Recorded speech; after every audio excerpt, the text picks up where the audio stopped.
Good evening, November Foxtrot people, Yo. Novos, whatever you're called. Hear me How are now? we doing? Oh, still on the private one, sorry. Here we go. Good, mate, you? How you doing? Yeah, not too bad. Tired. Very tired. Oh. I've got a 4-day weekend this weekend. It's my birthday on Friday, and I'm very much looking forward to it. And we're going Airsoft in. So we're going up to Legion. Fresh meat, Nick. Oh, yes, mate. Yeah, we're off to Legion. We're off to Button Moon. I know. All good. What? And how young will we be this weekend, Mike? And how what? Sorry. How young will you be this weekend? I will be 33. Oh man, you're a pup. Evening, Harry. Yeah. Hi, Harry. Yeah, 33 this weekend. God blimey. No wonder you can't wear a beard. To be fair, the worst I felt was 31. So when I hit 30, it was kind of like, 30 is kind of like the end of the 20s. And then 31 was like, no, that's now in your 30s. Yeah. So, hey, Lance, have you fell in front of a lawnmower, or has he watched The Last of the Mohicans too many times? I did, yeah. The lawnmower that I've been married to for the last 12 years or so, maybe a bit more, 13. Yeah, she got hold of me about 5 minutes ago, mate. She said, right, get in the chair. I was like, okay, thank you. Save me 25 quid. Ah, get in. No, she's good. She's good. Still not let her loose on the beard yet, mate. Still not let her loose on that. So, no. Fresh Meat says, so excited for Saturday. Yes, mate. Get back to Longmore. I know it's an ESA one, but... Are you bringing your mortar? OPSEC, mate. OPSEC. Oh. Yeah, of course I fucking am. Good. I hope you are, because I'm bringing mine, and I've been trying to convince Wayne to bring like a few of his so that we can do. Of course he will. Our own little fancy multiple mortar shot thing. I just think it'll be fun. A cross team, spanning team mortar extravaganza. And we could tilt them all at different angles. It'll be funny because it would be like, ooh. Nick says hi to Fresh Meat over on the YouTube. Absolutely. Yeah. There we go. Cross-platform love there. The cross-platform love. Everywhere. Next week, Lance will have it dyed. Oh, there's a thought. That's a good thought. I might do a bit of grey coming through, mate. I might have to stick a bit of medium brown on there. We'll wait and see. No, surely if you're going to dye it, you want to go with a colour. No. What, like a pink or something, or like a blue? No, like khaki. Just a shit brown. Which is what normally colour is, anyhow, so it doesn't matter. new from the hair dyeing. I can't name a hair dye product like Rogaine or whatever. I don't know what Rogaine is, but Nivea. new from hair dye hair. Just for men. There's a big one for the lads. Just for men's new shit brown range. from diarrhea all the way through to Guinness. Yeah. Fresh Meat says the long Tom and the 400 in the car. Nice. The long Tom and the 400. I don't want to know what the long Nick, Tom is. Fresh Meat says hello back, by the way. I'm not doing this the whole episode because it will get boring. This needs to stop now. Hi, David. Thanks for joining. Oh, right. Airsoft news. You've got some Airsoft news. Yes, we've got news. Well, we're going to have to get a little jingle for this. News. So, yeah, moving on from leading on from Legion, should we say. So they've announced another battle sim on the 23rd of October. Which is cool, back at Longmore UTC. So if you've not managed to get on this weekend, Saturday or Sunday event, tickets are now live for the 23rd, and I believe it's just a Saturday at the moment. So if you do want to jump on that Longmore UTC, if you've not been there before, or it's just wicked, you want to go back there, then there's the 23rd of this month. There is another battle sim going on the Saturday. Whether that gets extended to the Sunday like they've done with this one, I don't know. But as it stands, 23rd of this month, Operation Manilova, Menzialago, Manlover, Lovo, something like that. Ticket price is £65 paid up front. Bosh, there we go. So that's it. That's news for that. And also Empire Airsoft, new to the scene, online store, are now international. So they can now post international rescue of all your airsoft, mainly sniper parts and bits and bobs. But yeah, so go and check out Empire Airsoft out, guys, and all your sniper needs. I think they've got the new Wasp Silent cylinder, haven't they, from Sniper Mechanics? I have no idea. Yeah, so Empire Airsoft, guys. If you've not had a look, go and have a look, because they are awesome. That's where I get all my bio BBs and stuff from. Nick says, can you do a link thingy, please? Yeah, I can put the Legion event on the old Facebook for you, Nick. We shall, Do that in a yes. second. And we'll stick an Empire one up on our Facebook as well, mate. Yeah. Well, talking of international, I was obviously at the AI 500, Segway. which is the Airsoft International magazine event this last weekend.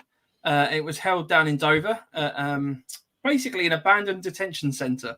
So it used to be a prison. Then it was swapped over, from my understanding, to an immigrant detention centre. And then from some history that my brother taught me, it was about 18 months ago it shut. And it's been sort of used for odd things here or there since. But AI 500, the Airsoft International magazine, they run a few events. I think it's once or twice a year. And they kind of specialize, I would say, in niche environments and niche locations. And then they sort of create a storyline around that location.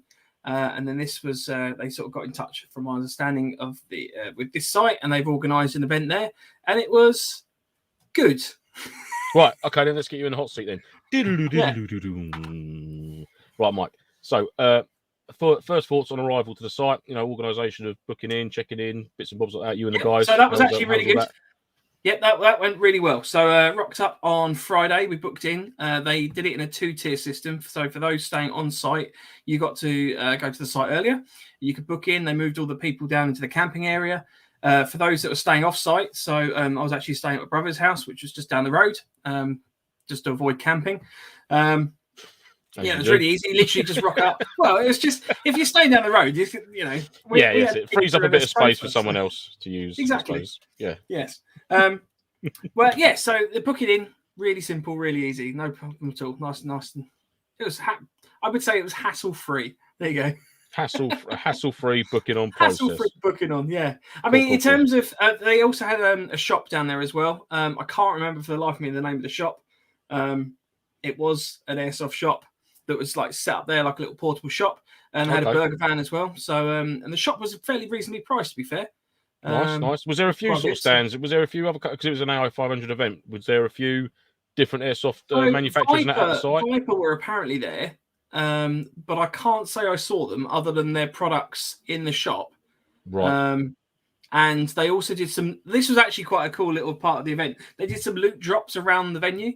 So they literally just chucked a load of stuff, like some like camo wraps and sort of other bits and pieces. They just left them around the site. So where you're searching through lots of the cells and buildings and stuff like that, where it's like an old prison, you actually found like a pile of like Viper gear. So you just, it was all like an honor system, but you could just literally take a bit of kit. Well, I assume you could. Otherwise, I've just stolen a whole load of Viper stuff. Yeah, this is well handy. Yeah, I mean, well, that sounds cool. I know not everyone's like keen on Viper stuff and bits and pieces like that, but freeze free at the end of the day. And I think personally, I think from when I first started Airsoft, what Viper was like to what it's like now, I think the quality's improved a great deal. Personally, yeah, I mean, with a lot of their bits and bobs, Personally, it depends. I think it depends on what you buy. There are some good Viper bits and pieces. Yeah, definitely. Yeah, and there are some not so good Viper bits and pieces. There's some howlers. You know what I mean? Yeah. Yeah. Defo. Yeah, but then you can get that across a lot of different platforms, can't you? Yeah, exactly. Bits and bobs are happening. So, all right, mate. So from you, so you're all booked in. So let's go now. So, what was the briefing like? What was the scenario? Teams. Right. So how was all that issued? So there's a lot of information in leading up to the event. This was actually one of the ones that I was struggling to keep track of all the information that's coming out, because it was quite bitty. And the problem is that where it's not a regular site, they kind of have to adapt it as they go. So where there's sort of like questions being asked and the site rules might change when the owner sort of changes their mind or something like that. That was a little bit fragmented on the lead up to the event. And it was also noted that during the event, the rule set seemed to change slightly as well, as it kind of adapted to what was allowed and what wasn't. So, I mean, springs to mind is the pyro. So pyro, prior to the event, pyro was Mark IVs only. Nothing else. No smokes, just Mark IV flashbangs. You get to the event and people are lobbing all sorts of crap about. Like, some of the bangs that were going off in that building were definitely louder than a Mark IV. And it being inside a building, I'm guessing it's just gonna magnify the sound, isn't it? Or amplify the sound, shall I say? Exactly, and that was their reason for using the Mark IVs. And then, so it sort of, you question it. You're like, oh well, and then it changed. So throughout the event, towards probably the end of the first day, they said, "Oh, you can use Mark 5s or Right. another bits and pieces now." And that was a bit of a kick in the teeth because I've got a whole load of Mark 5s bagged up.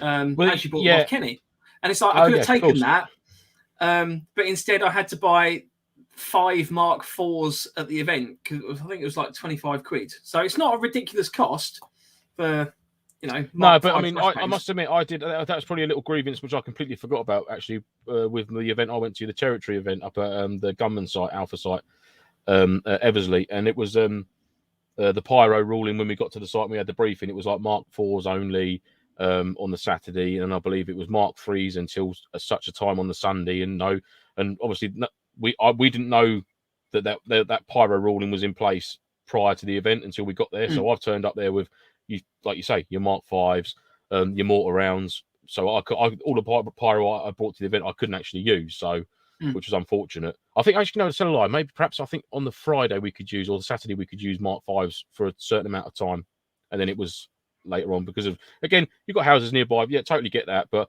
I think next time that needs to be made sort of very clear, black and white in the pre-game brief with regards to pyro. To be fair, everyone's on the same page then. Exactly, and it was clear with this event, but it changed, and that was the only kind. It's like, you see, I could have brought it with me, but I didn't because I don't want to bring a whole load of stuff to an event that you don't need. Exactly that. So that was a bit frustrating. But other than that, general rule set. It was single file only across the site. It was 2 teams, pretty much, kind of, just against each other. Probably very similar, I would imagine, to how the Legion setup's going to be this weekend. In that respect. Other grievances, I'm just going to get all the grievances out of the way first because there were a lot of positives with this event as well. But other grievances were LMG. So you could take an LMG and you could have like a fixed number of those on your team. But they weren't allowed to fire outside of fixed positions. So you could carry an LMG around with you, but you could only use it if you're actually in a fixed LMG firing position, of which there weren't, in my opinion, enough of, being that I love my LMG. Yeah, so I suppose that sort of pigeonholes you a bit, doesn't it? If you're only got an LMG, then so I'm guessing by that you mean that they've actually got like designated like machine gun pits or machine gun nests around the site, pillboxes or barricades or anything that's clearly identified as a like an LMG post sort of thing. And to be fair to them, again, the locations for those were quite well spaced. They were put in a nice position, so you come up against an LMG position, you aren't getting past that easily, basically, because they had a good field of vision. So that was a bit of a pain. And the only other thing I would say is that it was quite samey in terms of Tan team pushed against the Greens, and the Greens pushed back. Tan pushed back against them. And I think it got to a point, and I'll come back to this in a second as to why, but the Greens lost a lot of numbers across the weekend. So the Tan team was sort of massively overwhelming the Greens. And it got to a position where we had to stop because we couldn't push any further because we'd basically just be on their respawn. So they stopped the event for a lunch break, and then we started again back, and then we had to push all the way through again. So it wasn't like we were like switching around the site in any way. It wasn't like mixing it up or where you're attacking from or anything like that. It was very kind of... You had your meridian line and you were either side of it all the time. Right, okay. So that was a bit of a pain. But that being said, it was an awesome location. I've never been in a prison before, and it was eerie to say the least. In that you've got the names of people's on the doors. Fighting through corridors is always entertaining to say the least. Anyway, especially when you've got lots of open doors down them because you have to kind of zigzag your way down the corridor. It's almost like whack-a-mole as well. If you get a few X-rays in front of you, and they're like piping out of one doorway, then and you're like fucking. Yeah, you know what I mean. No, exactly. And there was 2 really, really kind of stick out moments for me, which is we met a guy called Will, who I'm hoping to add to the Punisher team. Oh yes, you did mention. Yes, we dived out of the building. It was sort of shaped in a U shape, and we dived out through the middle of the U. He jumped down to medic up the LMG gunner that had been like hit out, and then he's picked up the LMG and he's just like laying down suppressive fire. David and I sort of peeled up on the left-hand side and kind of came up. And we managed to sort of sneak up on the back of the enemy a little bit, and that was quite class. Nice. When things like that happen. And it was that moment of like, when it's the same with any skirmish. You get a lot of people sort of stacking up on doorways and stuff like that. It's like, oh, I don't want to go out there because I don't want to get hit. It's like, yeah, but we've got it's an unlimited respawn. It's instant respawn. Just go. What's the worst that's going to happen is you're going to get shot. Exactly that. It's a game. It's not like you've got to sit out for an hour, which you do at some MilSim events and stuff like that. So there was that, and the other classic moment was just it was so windy. Like it was, I don't know if anyone living in Kent was aware. We had a massive storm on Saturday. Even in the point of even in Dale. Sorry, I'm just checking the chat quickly. there were two. So I think it was around 150 odd people camping. Only 2 people survived that night in tents. So the rest of the tents, I'm not kidding, were destroyed. Not just like I think we so on the way home to my brother's house, we actually saw one at the bottom of the cliff. Fortunately, with no one in it. That massive prison buildings, there wasn't any chance of like getting your head down in a cell then, just for the. Well, this is the thing. So I think the original plan was that everyone would camp, and then obviously it keeps the game zone for the game. But I get the impression that because of how many of the tents and that were destroyed, they had to move people indoors because otherwise people were just going home. Right. Okay. I think the green team lost almost like 100 people. I think there were 400 tickets for the game, and I think the green team lost almost half of their players. What, before even the event started? From Sunday. Oh, right, so the Saturday night. Right, Saturday sort of people pushing through, but by Saturday lunchtime, the wind's picking up, tents are blowing all over the place. It was absolutely peeing it down with rain, and it is genuinely the worst weather conditions I've ever played Airsoft in. To the point of we had the wind blowing towards us, so all the green team had to do is fire BBs into the air, and you're just getting hit. Like, because the BBs are just coming in left, right, and centre. And then we're firing at them, and the BBs are kind of coming straight out your gun and down, or right up in the air. So handy around shooting around the corners though. It's just like see you later. Oh yeah. Let's just check the chat for a bit. So Rage said, did you say that the Longmore thing this Saturday had been extended to a 2-day thing? No, so there's 2 days. There's 2 individual days that they're running. I think it's got very popular. Obviously, this Saturday coming, so they've actually added on a Sunday. So you got a Saturday battle sim, everyone goes home, and then you got the people who booked for the Sunday turn up on the Sunday, and then Sunday battle sim. That's the crack there, mate. I think Fresh Meat might have said something about that. Oh yeah, there you go. I'm sure he did mention it. Yeah, it's 2 events. Oh, there we go. Yes, it. Yeah, you said check the chat, so I'm just running through the chat. Yeah. I'm sure it's all something like that. Ray said I had a Viper sling. It's the best sling I've ever used. Exactly. There's some really good Viper stuff. Nick said, did you get the map of the site? I did. I will dig that out and hopefully put that up. I mean, it's a really impressive site, and AI 500 are actually running the event again, I believe, at later date. They're sort of using the experiences of this one to put extra obstacles in, sort of like fixed choke points and stuff like that. So, okay, is this going to be a regular Airsoft site by I don't know. I really hope it is. Now and again by AI 500. I genuinely have no idea. Right. I was under the impression it was just sort of like a one-off type thing. Okay.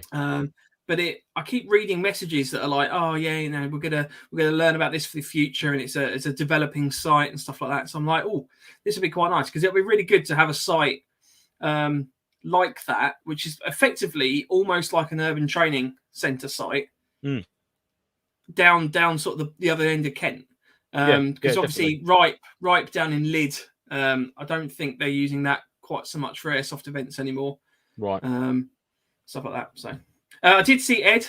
He said, Mike, you lit me up. Sorry, Ed. It was good fun. Oh, silly Gilly. Was he there, was he?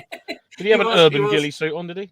Or was he... He didn't, no. So sniper rifles were not allowed at the event because it was all LMGs, sorry, LMGs, all airsoft guns and that were limited to 350 FPS. Oh, okay. What did Ed use in harsh language? Yeah, he just shouted BBs. Baby! Just trying to make people jump, just creeping up on him out of corners and stuff. Fabulous. But yeah, that was nice. It was nice bumping into you, mate. Nick said it's worse if you hear in your ear. Last time I was here, I was living in this cell. That would have been pretty creepy. Yeah. And then you turn around and nobody's there. Yeah. I was living in this cell just leading up to Halloween, I thought I'd chuck that in there. Yeah. Honestly, it was one of the creepiest places I've ever been in. Like, did you get like light flickers and stuff like that? Was there any of that? Not so much light flickers. I mean, there was mushrooms growing in some of the buildings. So being that this site apparently had been used as an active detention centre 18 months ago or whatever, so that's what I've been told. So don't hold me to account if it's wrong. There was a lot more degradation to those buildings than I would have expected for 18 months. So Yeah, so either you can imagine those what the buildings are very conditions would have been old, like. or they were cacked beforehand. So, well, yeah. Silly Gilly said, "No, I went as a naturalist." Nice. Yeah. So viewing your scope out your window of your house into the fields is a sort of rubbed off on you a bit, then, mate, isn't it? With the old backpack on and the leg gaiters, lovely. Ed makes a good point actually. So I would not class the AI 500 event as a MilSim.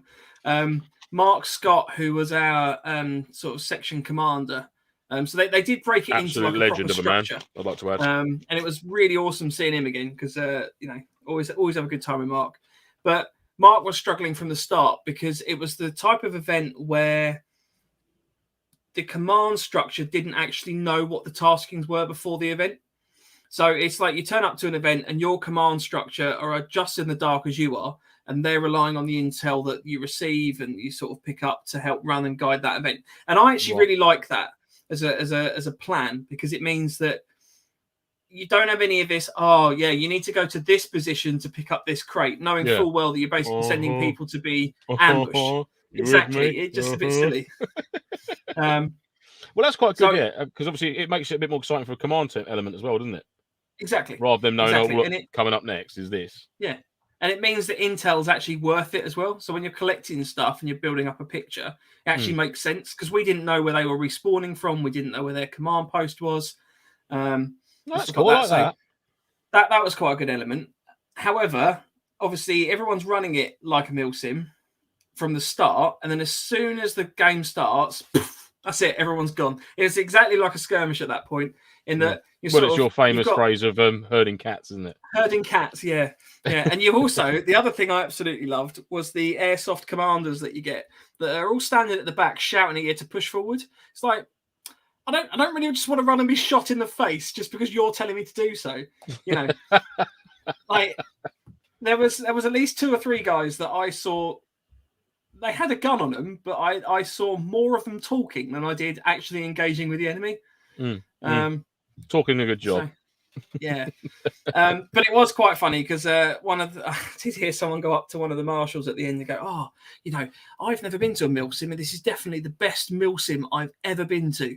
It's like, but this isn't a MilSim. It's not a MilSim. Yeah. Like, it's a good event, but it's not a MilSim. Yeah.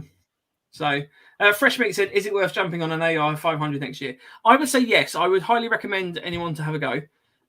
Because I say they do have really niche places. So we've played with them at Abandoned Theme Park. This is my second event with them at this prison, and I highly recommend going to the Grimsby one. Was that the? It was the Grimsby one. Yeah. Right. Yeah. Okay. Yeah. I wouldn't say, if you're looking for a hardcore MilSim event or in any way a MilSim event, I wouldn't say this is that. I would say this is probably more down the realms of skirmishing with a little bit more tactics, if that makes sense. So, yeah. I would recommend going, but go with a pinch of salt if you're thinking it's a MilSim. I just go with like an open mind. Put it that way. Dan Carpenton says thousands of pyro in closed spaces. Yeah, that was the other thing. I absolutely loved just, if you've got to clear a building, the best way to clear a building is just lobbing pyro left, right, and centre. Yeah. I mean, did you have ear pro? Did anything, or was it come out with a bit of a ringing in your ears? Or came out with a bit of ringing in the ears because it was all meant to be Mark IV, so I was like, that'll be fine. They're quite quiet. But actually, there was another thing I wanted to talk about. So there was actually breaching roles as part of the event. So in the teams, if you had a shotgun, there were certain doors that had like tin foil across the locks. So to get in that door, you had to shoot that tin foil and shoot through it with a shotgun to then pass through that door. So that was quite cool. And they also had proper breaching charges as well. So there were other doors with like Velcro on that you had to have these sort of wooden blocks of C4, where I think they had like electronically detonated like bit of pyro in. So you kind of slap this block on the door and then you put a battery up to it and it goes bang, and then you can get in that door as well. So that was quite cool because you weren't allowed to just breach the doors without having those people there. So, and we only had I think there were one EOD, one C4 breacher, and I think we only had 2 shotgun breachers Okay. We only had 2 shotgun breachers on our team, but the EOD and the C4 guys, I think we only had 1 for the whole side. That sounds cool. There you go. Yeah, the handmade breachers. Yeah, so they were pretty cool. I highly recommend that at future events, because it actually gave you something to do. You couldn't just stack up on the door, pile in, and then that's it. You had to stack up on the door, wait for the guy to come and let you in, effectively. And in all that time, you're getting shot at. You've got to move. You've got to cover. So nice. Yeah, pretty cool. Rage says abandoned prisons and hospitals are creepy as fuck. Yeah, they are. Yeah, definitely. I can only imagine, especially a hospital element sort of thing. Yes. Must be terrifying, I'd have thought. Yeah. I just seen an interesting one from the Silly Gilly Ed there. Yeah, I was just saying that. I don't know if you realised I dislocated my shoulder on Sunday, and that was the last ceasefire. Oh, that was you. Oh, okay. Good one, Ed. Oh, mate, I hope you're right. Yeah, exactly. Yeah, I mean, there was so with the rain and stuff, it did get pretty slippy in some of the buildings, and they had to call it early on the Saturday because it was just getting silly. Right. People were sliding about all over the place. I mean, one guy went down pretty hard with an MG42. I think his foot went sideways, so he was sort of taken off out of the game. Day, I can imagine. Yeah. So they did call it early on the Saturday, but the Sunday was quite sunny and stuff, so it's good. And Andy, it was the AO 500 Citadel event. And what about with regards to was there with the buildings then, Mike? Was there external sort of gantries and external stairwells, or was it all contained within the building, like over the multiple floors sort of thing? Yeah. So I was actually gonna, if I stopped talking long enough, I was gonna see if I could Google the map. Because I thought, it was cool and it was a nice event to go to, and it was there was so much to talk about that happened, and obviously because you weren't there, nice, so it was good. It wasn't like it sounds wicked. I must admit, I haven't actually spoken to you about this either, have we? No, exactly. So it's all new on me. So that's why I'm firing questions at you. Evening, Mr. Brewer. Cherubs, love it. See if I can find it. There we go. Why did that shoot out the upper windows of buildings? Oh, wonder why that is then. I'm guessing there was security bars and things like that on them, was there? Well, was there risk of people falling out? I'm not sure, but they just didn't want you shooting out of windows and stuff. So this is the site. The actual playable area was effectively this, like that. Oh, okay. So that long building at the bottom of the screen there, and that smaller one that wasn't in, and I have a feeling that's probably grade 2 listed. It seems quite old, because this is like a Napoleonic fort that's been there for donkey's years and stuff beforehand, and then it's got converted into, I think World War II. They used it quite a lot, and then it became a prison and stuff like that. So the main entrance is here. You sort of come in through the fairly imposing gates. The tan team CP was located in this building here. Never found out where the green team CP was. Somewhere over here. Somewhere over there. Then you've got a variety of buildings that you're fighting through. There's lots of security gates still up as well. So you can just sort of make out the and had they added any sort of outdoor furniture, like obstructions or anything like that? No, so that was part of the problem. So, for example, this is where the story I was telling you about the LMG. The LMG is fixed in this position here. These buildings, because they're prisons, only have 3 doors into them. So there was a door here, a door here. There was a door there and a door there. So the only way in and out of this building, there was 4, but you can't pop out the end and come out over here. You had to come out through this courtyard. So anybody sort of sitting on the ends of these buildings, or you could sit over here. This was one of the machine gun nests, and it had a prime field of view across there. Okay. So you had quite large open areas that you could move across, but there wasn't any barricades or anything in there. So it could do with a few abandoned vehicles or stuff like that to kind of maybe keep the movement a little bit more fluid. This was quite a cool building for anyone that's sort of got me on Instagram. This was the Viper's Nest, and it's the classic prison, open full tower look with all the cages and stuff in it. Nice. But yeah, it was quite a variety of buildings. You're sort of fighting between them, fighting different locations. Yeah, definitely an interesting site. Silly Giddy makes a good point. It was an awesome map, but there were too many choke points and couldn't really flank. One of the biggest problems was the fact that the big tennis court kind of area, football court. I see. Yeah. Thing here had proper just open-sided cage. you weren't allowed to shoot through it, so you had to treat that almost as like a solid wall, which is fine. But then if you've got a load of people stacking up here, you can see them. So anyone with a bit of pyro could just lob it around the corner. Yeah, yeah. It's a shame they can almost like tarp it off or something like that, or tarp off elements so I so you think can't see through there. Yeah, I think they're sort of looking at that in future and sort of building barricades and stuff like that to kind of break the site up a little bit. But yeah, I mean, in terms of pushing the area, you know, you've got all these buildings to clear through, all the empty corridors and stuff within there, and the actual rooms, and all these buildings are sort of 2-3 stories as well. Yeah, so when you think of it like that, if you was to lay all those floors out, there's actually quite a lot of acreage there, isn't there, to be walking about on when you've got like 2 or 3 floor buildings. So yeah. Dan Carpenter, I'm assuming that you are on the green team. It says the top building was the cartel CP. So yeah, I'm assuming that one. We had the suspicion it was that one. But I mean, we were limited to basically this line. We weren't allowed to go past there. Right. Yeah, it's a shame they almost didn't say you couldn't take opposing forces CPs and then sort of like switch the board around a little bit, sort of thing, wouldn't they? Exactly. Could have opened it up a bit more. Nice. But no, it's good. Good event. Well, on that then, mate. So let's go into the sort of the main topic for the evening was so sort of your kit set up then for an urban sort of game environment. Obviously, we know it's only a battle sim for like a day event, but sort of how did you sort of prep for that going into the IR500? Yeah, so I mean, the main thing, because I was obviously staying at my brother's, didn't need any camping stuff at all. So that obviously, if we're going to a woodland site for the most part, you're camping out, so you've obviously got your sleep system, shelter system, cook system, all of that. So that was all binned off for this event. Didn't need it. So literally just packed plate carrier, weapons systems, the kind of ancillary bits that you need, toolkit, welfare kit, and bits and pieces like that. Yeah. A little bit of food for lunch. But for the most part, it was pretty much, I had a crate. So we put all the stuff in the crate, took it down to my brother's, ended up just running a day sack, gun carrier to get the stuff in. That all sat in the CP. Job done, really.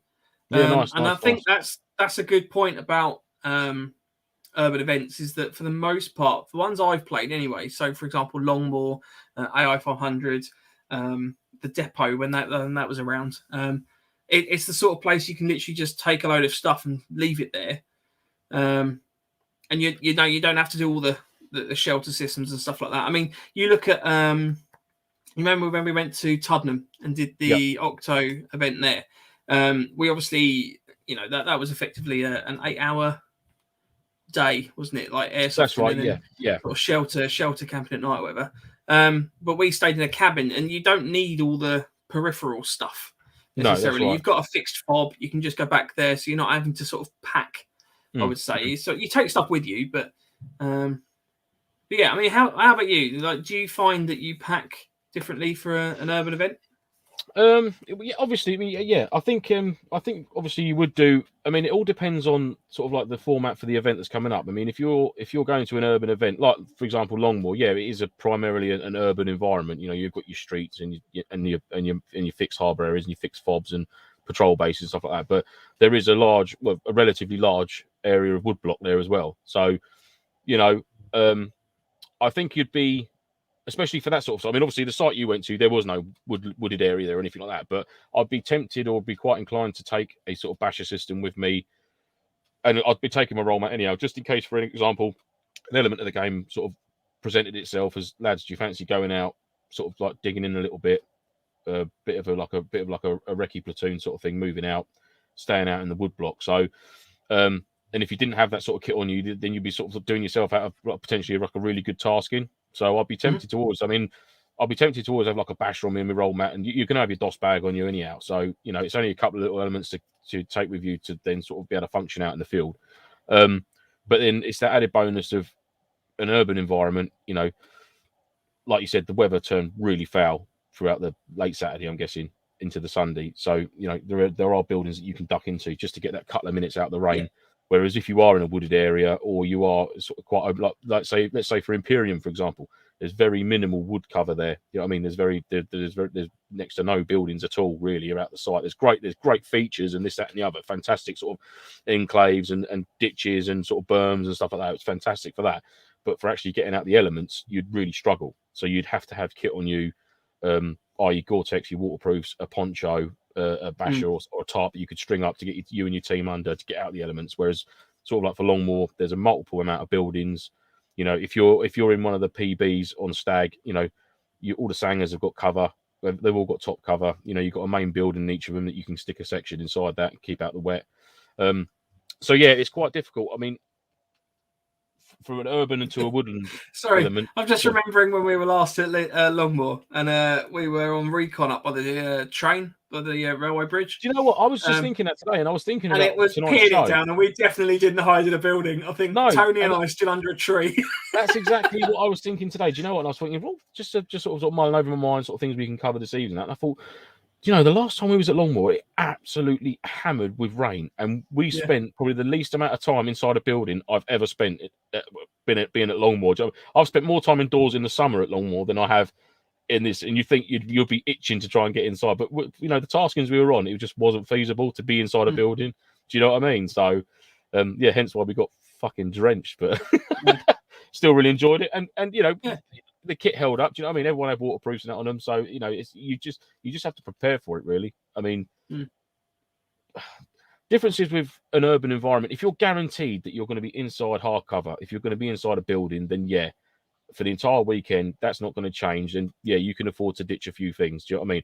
Or potentially leave them in your car in a separate pack that you could grab maybe if you needed to. Do you know what I mean? So if we were billeted inside a building, you know, you're not going to need a basher.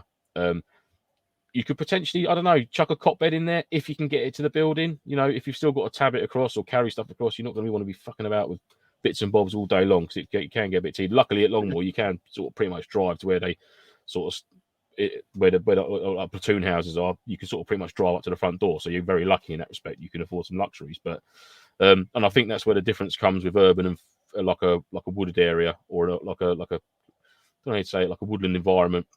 You're governed of how far you can get your vehicles to once you get to the site. So, and that's when all like the pack smart sort of stuff comes into it. Do you know what I mean? Taking what you need, not sort of things you'd like, and I might need that. Or if I always find if I go, do you know what? I wonder if I need that. I probably wouldn't take it because it's not one of the ones go, oh fuck me, I forgot to put that in my bag. Bash, that needs to go in straight away. Need that. But if it's one of them ones where you can sort of mull it over and send you a text, go, Mike, I'm thinking about taking this. Do you think I should take it? You're not going to need. Do you know what I mean? It's one of them. So that's where it's sort of you've got to balance out your luxuries a lot more with a woodland event than you have with an urban environment. I think. Do you know what I mean? That's what I tend to do. You know. I mean, I think when we put this on the docket as one of the sort of the subjects to discuss, I was trying to think of, have you played any urban events where you haven't had effectively a fixed fob that you can go and drive up and kind of dump your stuff in? Not yet. No. Because I think if it was a different event, so say it was say it's using the prisoners, there's the recent example. Say we were being kind of kicked off at the gate. There you go. You're just on this site now. I would probably take your sleep system and all the like in the same way that I would take it for a woodland system. The only thing I'll probably differ with is the hammock. Probably wouldn't use a hammock setup because obviously in buildings that's not a cab bed or a thicker mat to sleep on it. Yeah, I mean, to be honest with you, I mean, I don't know whether I'd take a cot bed with me because I think obviously that's just a lot of mass that you've got to get in a Bergen potentially if you're having to sort of tab in. But you know, a roll mat, an inflates like the Dutch Army self-inflating roll mat or something like that. You know, that's going to be more than enough comfort for you. And looking at a Legion event at Longmoor, going on the amount of sleep that you do actually get, I mean, for the 2 hours maybe that you'd get sleep, are you going to bother having a cot and that all set up? I mean, we have done it previously, but sort of going forward, it's sort of like, you know. I'll tell you actually, I've been in my DOS bag before, and 45 minutes later, it's like, I've had a kick. You need to get up because there's another team aren't going out. They're fucked. You need to go out and QRF. It's like, mate, we've been out all day. We've been in the pit 45 minutes. It's like, I've got no one else. But that's the trouble when you get billeted above the Zero's office, and you're like, shit. Yeah. Why aren't we across the other side of the compound? a good top tip with that is that if you are any sort of Legion event or whatever, is get yourself like a little the little foam seating pads. The little collapsible ones. Grab one of those because the number of times that I've sort of been on sort of Stag or you just got to hold a building, you're in a position where you've got enough people there that you can sort of rotate who's on Stag, who's not on Stag. People can grab some food, or whatever. But if you whack one of them under your bum, you've got just enough comfort that, you know, it's not terrible sitting on the floor. Just put your head against the wall and just grab 5 just there and then. You know, you've got all your kit on. You're relatively dry, assuming it's not raining or whatever. So, well, this is the thing as well, and this is one thing we mustn't forget is that obviously, if you are attending an urban event, you know, there is an element of an urban environment there, but you know, you're not going to be undercover for the entire event. Do you know what I mean? You're going to be spending the majority of that event getting to buildings, going from buildings, traveling around Woodland and stuff like that. Andy Bob just says sleep on lots. Absolutely. Wonderful. I will just say, sorry, Dan, I didn't put 2 and 2 together. Dan Carpenter is actually the guy that did our patches. So just while he's there, if anyone wants to buy a patch. Oh, wow. It's a little segue. Sorry, Dan, I didn't put 2 and 2 together. I bumped into him actually at the event. Because he was going round going, oh, I did that patch. I was like, yeah, Dan. Oh, fantastic. Oh, welcome along, Mr. Carpenter. Yeah. Thanks for joining us. So, yeah, if anyone's interested in getting any patches from us. Seamless, yeah. Yeah. There's a little sort of description there on the screen. So it's basically they're £7 each, including postage. So we cover that as part of the price. You can either do it in person. So at any events you see us at, you can sort of just bring us some money and we will have some patches on us. If not, then we do have some patches left, with which you can do via PayPal. And our email is nofochat@hotmail.com. Just please include in the notes what you'd like to order and your address, because I've had to refund a few people's orders because they haven't given me their address, so I can't just magic them to you.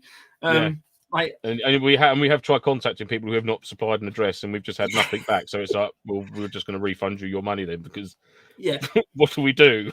I don't want to just hold your money to hostage. Yeah, exactly. But yeah, if you've got any questions, just give us a shout. You can do that all our socials, which we'll run through at the end. If you've got any questions. But yeah, if you see us at the event, just ping us. We will have someone else this weekend. We will. I've also got Mike's Nofo flag for him, which I'm going to bring along and give to him. Yeah, can't wait. Yeah, boy. And the other thing as well with the patches is if you get a photo of you with your patch on display, send that in as well. Because what we're going to do is change up our Facebook banner and put these on Instagram as well, because I know not everyone uses Facebook, so that we can. Oh God, hang on! I've just got a thing pop up telling me to restart the computer. No, don't do that now. No. Yeah, send us a picture of you in your patches out in the field, and we can sort of put a montage of those together, and do a little bit of show and tell each week. It'll be quite cool. There's a few that's coming already, so we'll be covering that next week because I haven't had time. But with Facebook going down, it's been a nightmare. Oh, I know. Yeah, it was the end of the world, wasn't it? So yeah, send them in. That'd be awesome. And thanks, nice. Dan. Yeah, good man. They are wicked patches, actually. To be fair, they are top quality, mate. Really nice. I do like. I like a lot. Yeah. So where was we? Urban environments. So yeah, it's remembering not to get complacent, thinking, oh yeah, going to an urban event, right? I'm not going to need that. I'm not going to need that. It's all buildings, this, that, and the other. No. You could be spending an hour and a half fighting to get into a building. You're going to be outside. So, always prepare for obviously the worst amount of weather that you're going to encounter. Like we had it ourselves. We had the Gore-Tex jackets, we had the leg gaiters, this, that, and the other. So you do stay relatively dry. There's going to be elements of kit that are going to get wet, and you're going to have to just fucking deal with that. But, that's part of it. It's what comes with it. So, I completely lost my train of thought then. No. It's gone now. Well, I can chip in because I've got some please, because I literally just went. I feel like we've covered weather quite a lot. But what I would say is the major difference from an urban to a woodland environment is probably your weapon system and how you're actually going to fight. The main one I would say is pyro. Pyro is so much more useful in an urban environment than it is in woodland. Mark 5s and stuff like that are. I find them quite wasteful in woodland. Pointless when you're in the woodlands because you're not going to get enough range. Smokes are good. Smokes are good, yeah. Beauty for that screen. Mortars, stuff like that. But you are not going to get your pyro over there and hit them adequately with them not being able to run out of the 5 meter kill radius or whatever. It's just not going to happen. room clearance, Plus you got twig. Plus you got Mark 5 twigs. Oh yeah, and trees, like There'll be that one twig, and it's just bounce back. and you'll hit it, and you will guarantee there'll be one twig out of all the clear trees. The whole tree, it'll be clear in front of you. There'll be one twig, and I'll guarantee you now, your fucking Mark 5 will ping off it and come back at you, or hit your mate in the back of the head, and then you'll get called a dickhead. Yeah. We're all dead. Nice one. That's what. Just don't do it. It's the worst. But that's, you know, pyro. Smoke's really good. Mortars are really good. But yeah, I just like hand thrown stuff for the most part is I would say a little bit redundant in Woodland. It's cool to have, and it's like loud noises and stuff like that. It's quite cool. But, it adds that element to it, doesn't it? But if you're trying to clear a corridor, pyro is almost essential. And it's cool, and it's good fun, isn't it? Because it's nothing better than sort of stacking up on the door. You got two 3-man teams, one either side. One gets the door. You get a Mark 5 in there. You know, strike it as the door's getting kicked, and boom, and then in you go. You got 3 downstairs, 3 up the stairs. It's fucking quality. It's great fun. Yeah. I mean, you'll get shot in the face, and it really hurts, but it's still brilliant fun. The fun far outweighs the pain, in my eyes. And it's especially very, very close quarters rooms and stuff like that. Like if you're having the chance to sort of fight through offices, or I mean Longmoor buildings like little bedrooms and stuff like that. You can't get away from the pyro. It's not like you can just necessarily back up and go, oh, I'm out of the kill zone. So in Longmoor, upstairs in some of the semis, in the bedrooms and stuff like that. There's I think it's the houses that's got the tunnel system on the far side of the row houses furthest away from the. I'll find them on the map, by the way. I'll bring it up. So basically, we went into this house, went upstairs, went into this bedroom, cleared it.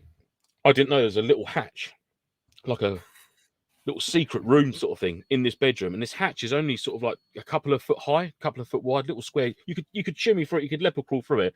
Literally, I've looked through this one, gone right clear like that. Didn't even see this hatch right down. You wouldn't completely blink and you miss it. This dude with a pistol, right, went. Just Klinsman just slid across the floor, went straight up in my chest. I was like, "That was amazing!" I'm sorry, dead man, but that was amazing. Yeah. Thank you for killing me in such an awesome style. It was like the Matrix, mate. I was just like, "Oh, I wish I could have done that." I wouldn't. I would have failed miserably and got caught in the framework and just like got stuck. But yeah, so that's So it's these ones back here, isn't it? This has been done up. Yeah, as so well, isn't it? They've revised the sand fob, or whatever they called it. Yeah. There seems to be a lot more berms and things around there now as well. So actually assaulting that would be quite interesting from this position, because it looks like you've now got an element of like berm that runs along there and sort of covers the road a little bit as well. Yeah, I'm not quite sure what they've been doing there. Yeah, it's interesting that. And that's the only noticeable difference, isn't it, of the site? Well, it was interesting. I saw a Google Earth Pro. I was actually looking at it today. The helicopters moved, I think, as well. I think the helicopter's now placed in this position here. Okay. So it looks like there's been a few changes to the site. Almost a downed helicopter into the compound sort of scenario going on there. Quite probably, yeah. Potentially, yeah. They're the houses there of Pretoria. Yeah. Gee, that one there in along that section there, mate. Yeah. That was that's where that little secret hatch thing was upstairs. It was cool. It was quality. It was a great move. Do you know what I mean? Because I literally just went into the room, cleared it like that. I was like, yeah, that's clear. Obviously not clear. What a knob. And this bloke out of nowhere just went, just slid and went on his back. I was like, that was the fucking coolest thing I've ever seen. Yeah. Well, that nicely leads me on to my point about like the next bit about weapon systems is pistols. Pistols and little SMGs are so much more useful in an urban environment than they are in Woodland again, because having that ability to kind of keep, you were not going to be running through a building with a DMR that's like, that long. And you're like, oh, I can't get through the doorway. Yeah. You need to be able to button up. So you need to your little carbine, your little M4s. You know what I mean? Obviously, you get away with like your SA80s, stuff like that sort of size. But anything bigger than that, you are going to struggle a bit. It can be a ball ache. Pistols and SMGs blinding bits of kit. Yeah. And nice little segue, blinding, and a torch. Put a torch on your weapon. Yes, defo, you've got to have it. There is nothing worse than when you're trying to room clear and you're going, oh, I can't see in that corner. Oh, let me just find my torch. Just wait one, get him a torch out.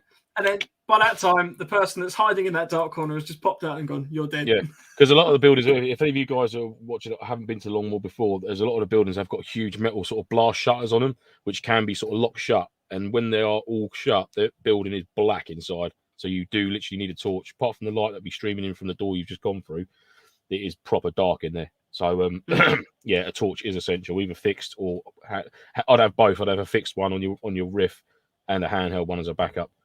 Yep. 100%, 100%. I mean, you also get the benefits of strobes as well if you can use them. Yeah, I know the old some attack sites, mode is always good.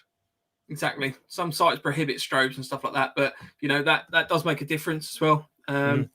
So yeah, that's a little bit of kit I would pack differently for an 100%. urban or woodland event. How about your loadout yourself? Would you Do you know what, mate? that? I'm actually struggling with this weekend because I'm not sure whether to go back to my plate carrier. I mean, I have set up to take my plate carrier this weekend, but I've been because I've never had a chest rig before, like for using for. I mean, I've got my DPM, like my Northern Ireland chest rig, which I use as like for my PMC and stuff like that. But because I've got my Warrior one, which is just here, I can show you. I've taken my comms kit off it at the moment, but I've got my Warrior one, which I picked up as a steel. And it's just a wicked bit of kit. Do you know what I mean? It's so easy to use and just chuck it all on. It holds all your essentials. But then I've got all my bits and bobs on my plate carrier. So I'm in two minds. Do I take them both? Do I just go with the plate carrier and say, right, that's it. I'm using that for the weekend for Saturday, and that's me done. I'm sort of leaning towards my plate carrier, I must admit, because it's been a while. Because I've been the last couple of events. I mean, yeah, it's been PMC, Civvy. Haven't really had to use the plate carrier, so I'm actually really looking forward to getting the old multi-glam out again and having a tear up with that, because what I mean. And I think that's quite good because a lot of people, they wear multi-cam all the time, and in fact, if that's what floats your boat, then fair enough. But we're quite different with our team. We like to do PMC roles, Civvy roles. I mean, we do Op4. We've been to events where half have gone Op4, half have gone NATO and stuff like that. So it's actually going to be really good to get back to having like a bit of NATO and a bit of a Blue 4 setup. So I'm actually, I think I'm going to go. I think I'll convince myself to go plate carrier. So I'll be going with the DCS, I think. I would go plate carrier on the basis that it actually adds more protection in an urban site again. So because you could be doing that sort of more CQB, it's. I know it's only airsoft. It does still hurt when you get hit. Yeah, it does hurt. Yeah, and there's no getting away from it. It still hurts. Yeah. So I mean, so for example, when I do sort of CQB stuff, I tend to wear like the little mesh mask. I don't know if I've got one to hand. It's like the one Tigress, like half face mesh. So it's got the mesh panel over the mouth and the nose, and then sort of soft padded sides, so you can get sort of still quite a good sight on your optics and stuff like that. Oh, nice. Okay, cool. But again, helmets and stuff like that as well. Because like again, when we run in the woodland, it's usually boonies. I don't normally wear the mesh lower face. Yeah. I mean, I tend not to wear a face protector anyhow. If I get walloped in the bush, then that's on me. Well, you've got a beard. You can grow nice. Yeah, there's only so much it stops, though, mate. I mean, all I've got. I mean, let's be honest. Beards mainly stop crumbs and soup. They don't stop BBs. And the occasional bit of dribble now and again, maybe when I'm really concentrating. But yeah, no, I think I'm going to go. I've got it here. I think I'm going to go with a plate carrier. There she be. Good to go. Nice. I've got my what I did with my com set is I've got a spare headband lanyard type thing, which I go on like my earmores, but it really holds a whip antenna and my additional antenna really nicely and snug. So I've almost got it set up like just like one big loom now, so I can just unclick it and the whole thing will just come off.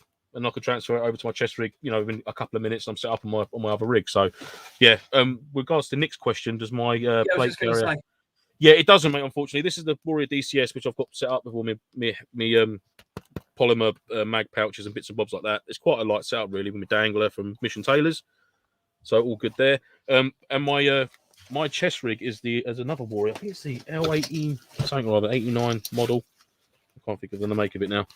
But that's just literally a standalone chest rig. So that is what it is. This can turn into a plate carrier. If I unbutton the top bit there, you can get an additional bit of molly. So that would actually essentially then become a plate carrier as well. So I've got the best of both worlds with that. But I am looking forward to taking my DCS this weekend because Mike's got his DCS too. So we both have them. DCS friends. I think a few of the boys have, to be fair. I think Marcus is a DCS as well. I think he's got. Which would be cool. So it'll be plate carrier, and then obviously on top of that, I'll probably run I'm not sure whether to run my Virtus or my Motherload, my day sack. So I'm sort of hinting more towards a smaller 17-litre assault pack than a Dubry bigger 60-litre thing. Rage says you need a nice pouch for that vest, Lance, maybe to keep your comms in. Yeah, I'm thinking about it. Yeah. Harry Badger's just talking about Face Pro. He said the Delta Mike's Face Pro are the way forward. So I've seen these before, and I will just grab a picture up. So That's something. Is that the one that's just like a cloth? Yeah, like so it's like a shroud with a little mesh bit. Schmar. No, it's not a schmag. It's like a snud thing. That's the one. Yeah, well, yeah, but I mean, it's like a. Oh yeah, sorry, they are Snud's probably the two better different things. Yeah, you're wrong. Yeah, like I said, you are completely wrong. Sorry. Yeah, see, I'm not averse to these. I don't own one. I have got some of the. I think I bought some like mesh mouth. It's called. So it's got like a little steel mesh plate that I can manually sew into one of these if I wanted to. But yeah, so I tend to use the I think it's the what are those? Andy's got one. He's got a Delta mic. Andy, what are they like for fogging up and that, and sort of like heat? Do they when you're blowing out your ass trying to run somewhere? I mean, does it clear through the mesh and through the material quickly enough, like when you breathe out, or is it like a sort of like a bit of a fan blowing in there and it goes up onto your specs? That's what I'd struggle with. Would be overheating with it. That's what I'd before I sort of tried one, because I suppose it would be, especially for the urban area. I suppose it would be good, but then the one you've got, Mike, is more of a it's more sits off the face a bit more. So I guess that's going to keep you a lot cooler, isn't it? Yeah. So I mean, the this is it here. So it's basically say like a mesh panel. You've got the these are sort of filled with foam on the sides there. You can also get them that cover your ears and stuff as well if you wanted to. I mean, they don't look too bad in my opinion. Yeah. It's not the most glamorous thing, but I don't know why you'd wear that and not wear iPro in that particular picture. Yeah, not really selling the health and safety side of it, are they? But no, I've used them for years. I've never had a problem with them. And obviously you can get the multi-cam sort of pattern or different sort of coloured patterns and stuff. I know obviously you can with the Delta Mic Face Pro as well. Actually, one of the chaps when I was at the playing the Civi Force at the territory game, he actually modded one of those mesh masks, and he because we had to have like breathing apparatus to handle some of the kit, he actually fashioned himself a couple of little filters and like made them all look distorted and sort of like post-apocalyptic, like cans, and affixed them to the mask, and that actually looked really cool. But it still had all the face protection there, and like you'd normally wear it, so it was no odds for him having to change out and put a gas mask on. He actually made his mask look like a gas, and I thought, kudos to you, mate. That's that's good. That's good prep set. It's really good, like that. I mean, I guess that would be the only difference for me is that I don't always wear the mesh mask, so I can just snap it on if I need to. You can get the little the back of the helmet, like the rail where you've got like the little tab insert things. Oh yeah. I can't remember that. I'm not sure what they're called, but you can affix the mask webbing to those, so you can actually detach the mask completely. I guess the only thing with the Delta mic, which I'd be interested to sort of hear, is I'm presuming you'd have to take that all off your head if you wanted to remove it temporarily, or just wear it, I guess, as like a little scarf. I suppose you could put it down as a neck. I don't want to sound like I'm poo-pooing it. I'm not pooing it at all. No, absolutely it's just, not. No. I've never used one myself, so I quite like the lower face. That Delta mics though, is that something you can only get from Delta Mic, or does he sort of sell them to like outdoor, like to other stores, things like that? I'm wondering, because obviously they have the shop on site at Longmoor this weekend. Could they potentially have any at Longmoor? I wonder. I have no idea. I might be quite tempted. I would be tempted to give it a go, because obviously I'm not one to wearing Face Pro. Do you know what I mean? But something like that could certainly. Is the Delta Mic store. So current lead time is 3 to 5 weeks. But yeah, so perhaps you can get them all in the different camo patterns and stuff. There's a patch. Yeah, that's cool. And it's an added element, like you said. Then you've got the different camo patterns and stuff. There, it is an added element of camo. You know what I mean? It's it's saving on the cam cream for sure. 100%. Which I am expertly applying at every event. You wish Mike is expertly applying at every event. Yeah, absolutely that. I might. I'll tell you what. I will have a look at investing in one of those. Yeah. No, he doesn't. There we go. Harry says only Delta Mic sells them. I wear it like a snud and put it up quick when I get into a fight. Yeah, it's a good shout. I mean, that's the thing with Face Pro. For the most part, I don't like Face Pro. Like iPro, yes, obviously, but Face 100%. Pro, I get too hot. I don't want anything restricting me there, but at the same time, I quite like my teeth. You know, Ooh, so Harry's got a I 10% kind of code. weigh it up more for Woodland events. Yeah, you're very happy. Yeah. All right, steady on, Dan. Now, take the piss now, mate. Enough's enough. Come on. No, fair play, mate. Plug away, sir. Harry's Plug got away. a 10% code if anyone wants one. That's what we want. That's what we want. We like Harry, that. ping it over to me. We'll get one. We'll get some sorted out. Yes, absolutely. Cool. I'm tempted now. This lot of what have led me down the garden path of another purchase. So yeah, no, I'll have to have a little look at that then. Ray says wear a gum shield to protect your teeth. That's the thing. See, I just don't smile. I don't know why everyone's so happy when they're shooting people. Just don't fucking smile and you'll be all right. You definitely smile when you're airsoft. I don't know what you're talking about. You're sitting there on the LMG with the thermal. Yeah. I am talking to gum shields though. The only gum shield experience I've ever had was like playing rugby at school, and I couldn't ever talk in one of those. And like trying to use comms and stuff like that, I don't know how people do that. So that's why I generally tend to go with like the Face Pro, because it just sits in my trouser pocket, and then if I need it, I can just take it out and put it on quick. Nice. It's not sort of too much of a problem. But Andy says don't spray it with Febreze and then wear it straight away. It's not a good feeling. Yeah, I can imagine. I can imagine not. Yeah, absolutely. Fucking hell, mate. Steady on.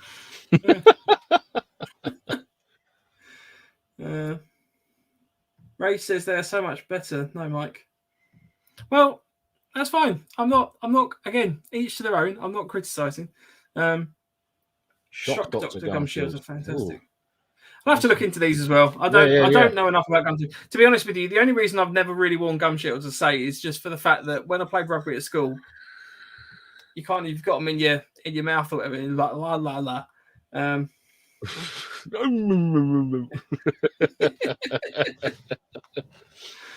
So there's an element then. So going back to the urban and woodland then. So there's an element of different PPE. Yeah, there's an element of different PPE required, you'd say then, for an urban as opposed to a woodland setup then. Well, I mean the main ones I would say is Face Pro, obviously for me, because you're fighting a lot closer conditions. For the best will in the world, you do always get that knobhead at a site that decides that they want to up the FPS on their gun, or they've somehow like quick change spring or something like that, something that they shouldn't be doing, or you get a sniper round to the face or something like that. You are obviously a lot closer. You're popping out of windows a lot more. So I would say that Face Pro and sort of extra padding, I guess, in terms of like the plate carriers or a helmet or something like that do help. Yeah, definitely. And I think you've got to make sure with an urban game, like you said, that you're going around corners, you're going into buildings, you're stepping into doorways. I think you have to make sure, and it's essential, you have to make sure your eye protection is on point. And there is no room for error with that at all. And by that, I mean, like making sure that you've got, and I am going to make a conscious effort to do it this weekend, is making sure that I've got my lanyard around the back of my glasses, arms, to go so it holds into my face, because I wear my Sawfly. But there's nothing stopping them getting snagged on something or caught on something coming off as you're going into a building. I know it can happen at any time, but you're a lot closer. Do you know what I mean? You could literally be muzzle to muzzle with someone as you come around that corner, through that doorway, look up that staircase, glasses could flick back, flick off, anything like that can happen. So it's got to be. Les, take care, mate. Yeah, that's one thing I would really ram home, is make sure that your iPro is proper on point. Proper secured. Quick follow up on iPro. Obviously, I've been running the Edge Tactical glasses at most events recently, and they are starting to fog again. So whether there is some coating that is rubbing off on those or not, I don't know.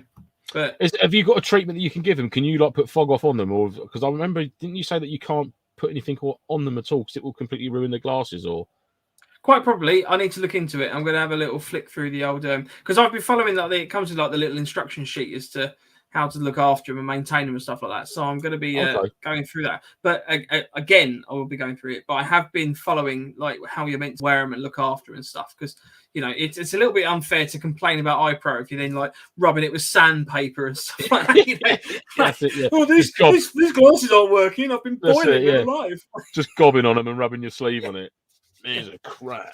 But what I have noticed, to be fair with them, is that they do last a lot longer than other iPro. But I've also been running the fan. What's the X Fog on the back of the helmet as well, which makes quite a difference with them. So the sort of the combination of the two of those are quite good. But yeah, I mean, the reason I bring this up is that, again, with urban environments where you're changing light conditions as well as temperature conditions. So, for example, if you're running around outside, you've got more of a breeze, sort of cross flow and stuff like that. It kind of helps dissipate fog. If you suddenly run into a building and you're already sweaty and you're sort of sitting there, it's very hard to clear a room if you can't see anything because your glasses are all fogged up and it's dark. Yeah, absolutely. So obviously mesh in buildings isn't necessarily great. So yeah. Yeah, I've got the fog off stuff and obviously the Sawfly glasses, and I've not had any problems with them, to be honest with you. The only time, like I said in previous episodes, the only time I've had problems is night time looking through my thermal when I press my eye right up to the monocle to open it up. I tend to get a bit of fog in then. But that sort of dissipates quite quickly because I've got the fog off on the lens, so yeah, all good. So Ray says Bolly make anti-fog wipes. They're the best anti-fog I've used. I have to try the Bolly ones. I've tried. I've got a load of like the revision Sawfly ones. You know, the little packs that come with those. I've got a load of those. I've tried cat crap, which Andy's suggested. Sawflies, still get them to fog. I've bought 3 pairs of those now. I don't know why I bought 3. I think I got on a bit of a spending spree after our iPro episode when I bought a whole load of iPro. But I've now got 3 pairs of Sawflies and all of those fog, regardless of using the wipes and stuff. I will try the Bolly ones though. It's a good shout, right? But clearly, I should be used as some sort of like testing model for iPro. Like if it's got to pass the November Foxtrot mic. Is it some anti-fogging element to it? Yeah, to make it work.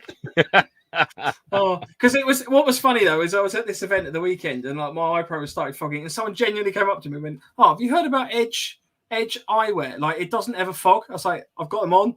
They're literally fogging right now. So yeah, it's cool. Like Andy so says, anyway, right, so cover shelter. iPro. Yes. Well, yeah. Just slap it all on. I've got like absolutely, 9 pairs of safety glasses on. Keep a spare set on. Yeah, got to be done. Right. So have we covered everything? We've covered weapon systems, sleep, shelter, food's probably not really much different. I wouldn't have thought so. No, I mean, you know, I think it's just common sense as well. You know, it's just the main thing for me was making sure that when people say, "Oh, you're going to an urban game this weekend," if it's inside a warehouse and you're not leaving that warehouse, then yeah, you can class yourself as being an urban environment. Whereas, you know, Longmoor is you've got the best of both worlds there. So you know, don't go thinking I'm not going to need that jacket. I won't need that. I won't need this. Won't need that because you know you're going to spend a lot of it outside. Yeah, around them buildings, within the buildings, just passing through them. Do you know what I mean? You know, you'll be outside a lot more than you will be inside them. So you know, just bear that in mind. That's what I'd suggest. Going for a woodland event, you know, you know what you're signing up to. You know, you're going to be in the woods, so pack accordingly. When it comes to an urban one, you know, I've done it. I've made that mistake where I didn't bring things to the one where it got wet. Luckily enough, I had my Gore-Tex jacket in my bag, but there was a couple of things I could have done with. Do you know what I mean? Like a change of top. Which I didn't have, but luckily, I mean, I stayed dry enough because I had my jacket and that on. But you know, there was a couple of things where I sort of went a bit lax and gone, "Oh fuck!" When you get back, you know, think about it. You know, but you know, hindsight. Yeah. See, I have like the B&Q crate, the big sealable crate that I always leave in the car, presuming that it's a relatively safe place to leave it because sometimes you park on public roads and stuff, and that is always full of the "what did I forget?" stuff.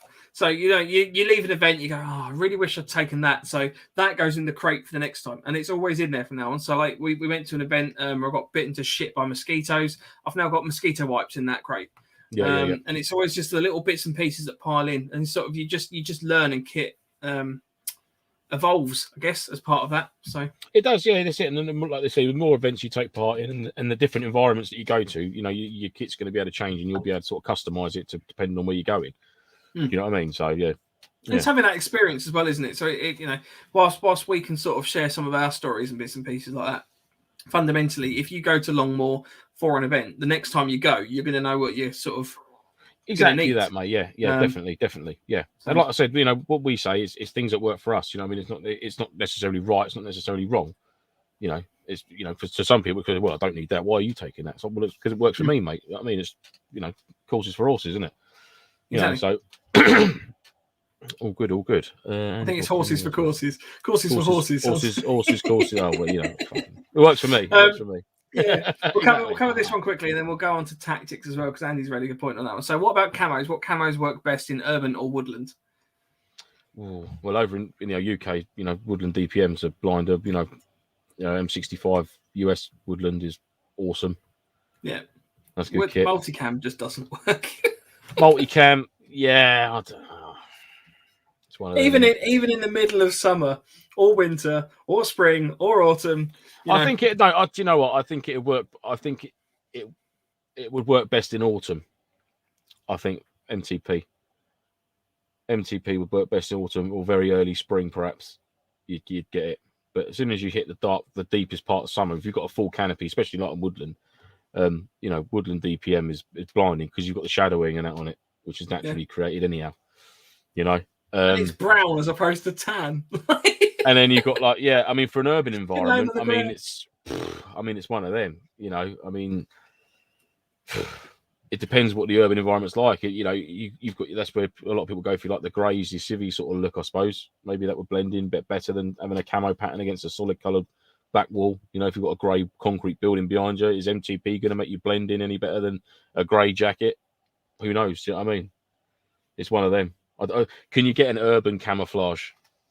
Or is it the way you, brick camo or is it? Yeah, I know. Yeah, we saw them. Yeah, but I mean, would you say there was an urban camo or colour scheme that you would best work in an urban environment, or would you say it was the way you carried yourself and your movements and your tactics when you're in that urban environment works better as a camouflage? I think the using classic, the buildings, shadows, things like that. You know what I mean, to move around rather than relying on the gear you're wearing. Your movements, your speed of movement. The noise you create. Things like that. I mean, if you're in a really grey environment, like full of concrete, I would say like the ACU digital, the classic American. I think Nick just said the same thing. Like the American grey square camo old stuff was good inside buildings because of shadows. Yeah. Fresh Meat says MTP works best in your old nan's floral sofa. Absolutely does that. Yeah. Or the old shag pile carpet just laid out. It's all good. It's all good. Who said that? I mean, I don't think camo plays quite as much difference personally in urban stuff. I mean, as long as you're not wearing like bright red, bright colours, that it's going to stand out loads. But it does depend on where you're playing, because if you're playing in like, I can't think of an example. If you're playing somewhere that it's like Tuddenham, red brick buildings, and you're wearing MTP, it's going to be very contrasting. Exactly that, like Tuddenham's. You've got red brick billet houses from the US Second World War Air Force Base, wherever it was. But then it's got a lot of tree line, a lot of vegetation surrounding them buildings as well. So you've got a real mixed bag there going on. So all depends. And the other question that Andy pulled was tactics. So how would tactics vary? Well, I think you're going to be, for an urban environment, you're going to be heavily reliant on knowing the ground a lot more than you would woodland. I think your line of sight is going to be a compromised a lot more than woodland. So you're going to have to know the map. You're going to have to know buildings, reference points, exit, choke points, things like that. Your entries, absolutely that. Rendezvous points with your team. If you're clearing a building from one side and the other team, and then you get split, you need an emergency RV, things like that. I think obviously contrasting that with woodland, you've got a wood block in front of you. You've got limited distance of what you can see, but it's not like you can't see through the woodland. You know what I mean? You can make out things through the woodland. So I think it would be easier for you to navigate. Would I say it would be easier to navigate woodland? I disagree with that. I was just thinking as I was saying it, I thought, I think you've got more doors just make a huge difference, because if you've got a building with one door, you are having to go through that door to get into that building. Yeah, exactly that. Yeah, 100%. The other thing I was going to say about tactics is I know sort of when we play a lot of the sort of events with teams and stuff like that, is keeping your spacing between how much you group up. Don't put everyone in the same room in the same location, because in urban environments, if you're all in the same room, one grenade is going to take out that room. One grenade, yeah, and presenting yourself as a photograph in the window frame. You know what I mean? Always stand sort of 3 or 4 foot back from the window and look. You know what I mean? Don't just go up to the window and go like, "Hello." Do you know what I mean? You need to stand, but stay like you say. It's all about the shadows again. You know what I mean? If you've got no power in that building, you can stay in the shadows, but you can see out. It's very hard for someone to see you inside it if you're staying in that darker side of the bedroom. Stacking. Danny was just saying stacking. So I mean, stacking makes a difference as well. I mean, you don't generally tend to do too much stacking in the Woodland, do you? Like, no, exactly. I know. We have as a joke, sort of, on that tree. Yeah, you do that stuff, bits and bobs. Like, you might have your trench system that you might go down, sort of thing. You know, but rarely. I'd say one thing to consider as well, with regards to tactics, or for a personal point of view, would be the length of your riff. I.e., end of buildings, you know what I mean? Having that muzzle on display, things like that, you know what I mean? That would be one for me as well to think about. It's a little thing that someone can pick up on. If they're looking down a straight edge of a building, and you see a little sticking out. It's like, oh, hello, and then it disappears. Things like clearing that. Stairs.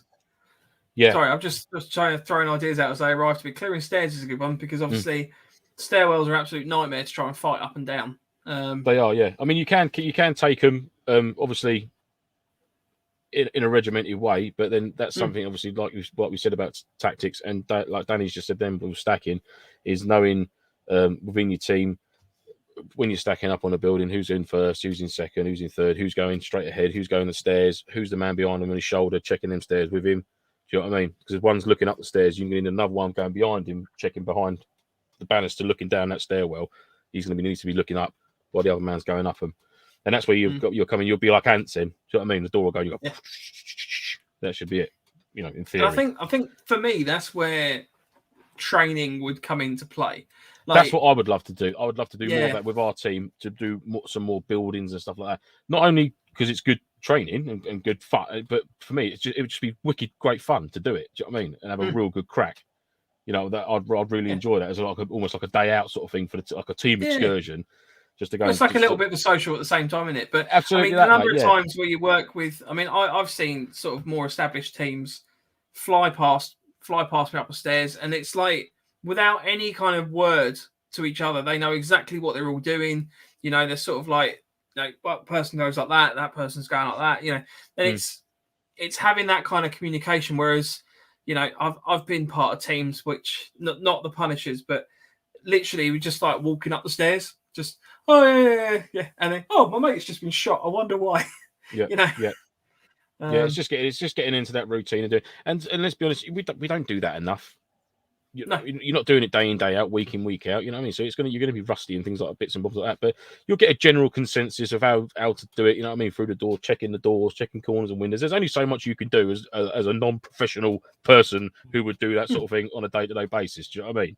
So yeah, if it goes wrong, then fuck it, try again. You know what I mean? It's a laugh. You know, but if it does go right, then it's like, don't get me wrong. I'm not. There was no one in here. That's why it went so. Yeah, there was no one in this training sessions. That's why it went so well. This room is clear. All right. But yeah, I mean, we had quite a bit of that this weekend. It's like we're having to clear a lot of rooms. And I've got, you know, there was 5 of us, I think, at one point clearing one of the buildings, and you've got people just dipping their head in the room. Like, well, have you actually cleared behind the door? Like, there's a cupboard over there. Did you go and have a look in there? Oh no, I don't have a look in there. It could be intel, could be anything. Yeah, the cupboard led off to another room. It's like, well, you've missed that now.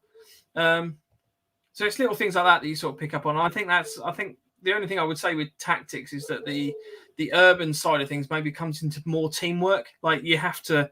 I think so. Communicate definitely. And work more as a team with an urban and I think side. With an urban thing, I think a lot more. Perhaps I wouldn't say was more pre-planning. You know, and like I said, especially for buildings. You know, knowing your numbering, knowing your team, knowing who's going to be like who's 1, 2, 3, 4, 5, 6. I mean, we're lucky enough now that we've got 10 of us from our team going, plus an additional 2 from Reaper 1, which is awesome. There's 12 of us, so we've got 2 6-man teams. We can break down into 4 3-man fire teams. If we're out on the ground, you know what I mean? If we're doing some bounding or pepper potting or whatever it is we're doing. And then vice versa on buildings, you know, we can stack up 2 teams of 6 on each building or front and back or do whatever we've got to do. We can leave a section outside covering while the other 6 go in. So we've got lots of options available to us this weekend, which is I'm really looking forward to. It's going to be cool. And the weather is supposed to be reasonably nice. Yeah. Touch supposed to be warming up, and the breeze is supposed to be dropping, but that remains to be seen. And Fresh Meat says, and 4 mortars. And 4 mortars, yeah. So that'll make quite a difference. If we open the door with the 4 mortars there, just like a big old-fashioned blunder. What was matey out of Sharp? His 7-barrel thing. Oh yeah. The paddy went at the sergeant. Bang! That'll do. We'll have some of that through the door. Yeah. Yeah, right. We should probably call it a day. It's getting late. Just cover a few of the comments. So Damien says Ali G camo pattern for urban environments. Classic. West Side is the best. Nick Pratt says those pesky speed softeners come in useful inside buildings, nippy little sods. Yeah. There was a few of them this weekend. It was quite funny because you've got all these guys in like the full MilSim kit and all that. And you've got like these teenagers just running around with like a pistol with a tube to a tank on the back and a Die-4 mask and stuff like that. Oh, mate, it's funny, yeah. It's cool. I love it when you go to a skirmish and you see like a guy who's completely clad, like head to foot in all the gear. And then you got like a guy maybe doing a rental or he's just he's got a riff, but he don't really take it to. And he's just got like a whacking great big pair of jogging bottoms on. And like one pocket is just full, and as he runs, it's just swinging behind him. The pocket just full of shit. Boom, boom, boom, boom, boom. But he'll still take them all out. That's the thing. Yeah. Just got this pocket just goes on forever. He's like, yeah, I got some more rounds in here somewhere. Like, Fresh Meat says last time I was at Longmoor, pairs or 3-person teams work well. Yep, I would agree with that. Dale Bram said cover windows, coordinated stacking, smoke and bangs through the windows and breach. Yeah. Maybe not smokes, but definitely bangs. Yeah. I think there was one event that we did smokes in a building for Longmoor. I think that was a Legion event, and for the life of me, you couldn't see anything inside the building. Like just running around, like all these teams like moving in with like the thermal on. I'm just like, I can't see the wall. That Russian video, sorry, Andy. So, is that the one where he runs through the front door and his rifle gets jammed in the door frame and he goes over the top of it? Have you seen that one? It's classic. He's like, go, kicks the door in and runs in, goes, clink. He's like, oh, I can't get my rifle out. Classic. Yeah, good stuff. Yeah. Harry says, can we have an episode on MilSim lingo, please? That's a good shout. I will make MilSim lingo. Oh, yeah. That sounds good. If anyone's got any thoughts on what that could be, throw us in some messages and stuff. Yeah. Sorry, that was a really rubbish transition. Let me try again. If anyone's got any thoughts on like what MilSim lingo you want to cover or anything like that, then please do so. Or if anyone's got an absolute email. Oh, he's reading this now. You've ruined it now. nofochat@hotmail.com, Instagram November_Foxtrot_Nofo, Facebook November Foxtrot Nofo, or YouTube www.youtube.com/c/November Foxtrot. There you go. Well done. Sorry. Didn't know he was doing that. Do apologise. Yeah. No, that's fine. I was going to say, if you've got a pearl of an acronym that you think no one's going to know, have that ready to post in there and say, "Oh, does anyone know what this means?" That'd be quite good fun. Yeah, we'll look forward to that. That'd be good. Well, Dale's nailed it on the head. He's just over there. Where there? Over there. He's over there by the tree. By the tree. By the tree. He just looked out that window. Oh. No, I like that. It's a good episode idea, Harry. Yeah. So cool. Right, sorry. Next week we are going to cover. What did we say we were going to cover? We're going to do a bare minimal kit. So we're going to have a little bit of a game with it as well. So we're going to do a little draft as to what our kit would be. So it'll be a little bit of a game between Lance and I, and then you can vote on the winner afterwards. But we're going to be discussing like the absolute essentials that you need. So we're kind of recovering a little bit of old ground, but in a new way. Obviously got comments from the audience that you can throw in. Exactly that, yeah. So it's your bare minimum things you can get, things you'd literally need to get by on. Do you know what I mean? So if you had to go, say you had to do like a 3 or 4 mile tab in, and I'm not talking from an airsofter's point of view. I'm not talking from a serving or an ex-serving person's point of view. That's going to be completely different before we go down that fucking rabbit hole of essential kit. Do you know what I mean? Things that you can think, right, with that on my back, I can comfortably move in and sort of set up my little harbour area or my LUP or whatever it's going to be. LUP, Harry. We'll cover that in a couple of weeks' time. But yeah, that's the sort of what we're going with next week, chaps or ladies and gents, is your minimal sort of kit. Things that you absolutely need to get by on for 24 hours, 48 hours, and sort of be relatively comfortable. You're not going to have to fucking go home because you're covered in shit or soaking wet and things like that. It's things that will keep you in the MilSim. Yeah. I'm not going to say the battle. I'm going to say keep you in the MilSim. In the game. You in the event. In the game. There we go. That's what we'll be covering next week. Cool. Yeah, so again, if anyone wants to get any patches, please feel free to please feel free to let us know, and we can sort those out for you. The only other thing I was going to say is if anyone wants to leave us a review, by the way, on Facebook or anything like that, we're quite happy to read out like nice reviews and stuff. 5-star reviews. Or leave a negative one if you really want to, but it'd be quite cool if we could get read out. 5-star reviews will get read out. 5-star gleaming reviews will get read out. Absolutely, 100%. Brilliant. So, but feel free to have a little bit of creative fun with them. It's might be entertaining to have a little read. So I'm not sure if that's or. And so Andy said, I think where we saw like the bare essentials, it's on naked airsoft. Oh, not that bear kit. I see. Naked airsoft. Yeah, that could be dangerous in multiple ways, wouldn't it, really? Yeah. What goes on airsoft stays on airsoft. Yeah, all sorts of things could get snagged, couldn't they, as you're bounding through that window on the ground floor. Yeah.